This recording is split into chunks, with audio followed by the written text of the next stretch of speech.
تو فضای پارک، تو راهروهای یک مجتمع، تو کوچه های محله، همه ما یه سهمی از آرامش داریم.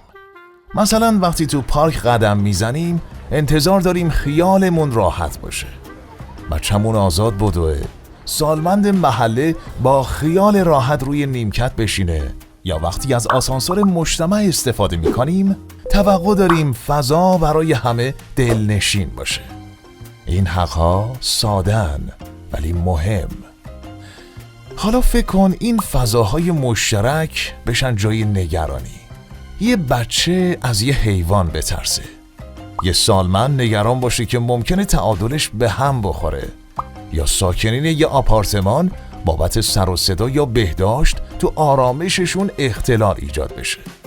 نگهداری حیوانات تو بعضی خانواده ها انجام میشه، اما وقتی این موضوع وارد فضای شهری و عمومی میشه مسئولیتش فقط با صاحب اون حیوان نیست، روی زندگی بقیه هم تأثیر میذاره. برای همین حتی نگهداری از سگ توی خونه هم بیقانون نیست. یه سری مقررات مشخص هست که صاحب حیوان باید ازشون باخبر باشه، چه از نظر بهداشت محیط، چه سر و صدا، چه رفت و آمد توی فضاهای عمومی یا مشترک. مثلا اگه سگی توی خونه مدام پارس کنه و همسایه‌ها نتونن استراحت کنن یا بچه‌شون از خواب بپره، این دیگه فقط یه موضوع شخصی نیست. اینجور وقتا حق آرامش یه خانواده داره نقض میشه. این قانونا فقط واسه نظم نیستن، واسه اینن که حق هیچ کسی از بین نره و زندگی توی آپارتمان یا محله برای همه قابل تحمل و محترمانه باقی بمونه. تو زندگی شهری یه نکته مهم هست: ما تنها نیستیم، ما کنار هم زندگی میکنیم و همین کنار هم بودن یعنی رعایت حال هم. در بسیاری از کشورهای اروپایی قوانین مشخص و سختگیرانه‌ای برای نگهداری سگ وجود داره. مثلا اگه کسی سگش رو بدون قلاده به فضای عمومی بیاره با جریمه سنگینی روبرو میشه.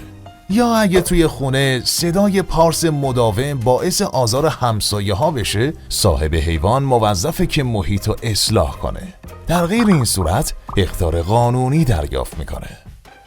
حتی در بعضی کشورها برای نگهداری سگ در آپارتمان باید مجوز رسمی از شهرداری گرفت.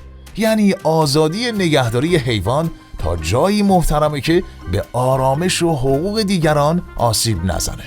اگه بخوایم محله‌ای داشته باشیم که توش نظم، آرامش و احترام متقابل برقرار باشه، باید نگاهمون به نگهداری حیوانات مسئولانه تر باشه. یعنی رعایت اصول بهداشتی، ایمنی و احترام به حقوق دیگران، تا نه آسایش شهروندان به خطر بیفته، نه خودشون یا اطرافیانشون دچار آسیب بشن. همه ما حق داریم تو محلمون با خیال راحت زندگی کنیم. هممون، با هر سلیقه‌ای، هر علاقه‌ای، هر شیوه زندگی. ولی وقتی یاد بگیریم چطوری کنار هم زندگی کنیم، اون وقتی که محله میشه خونه همه ما.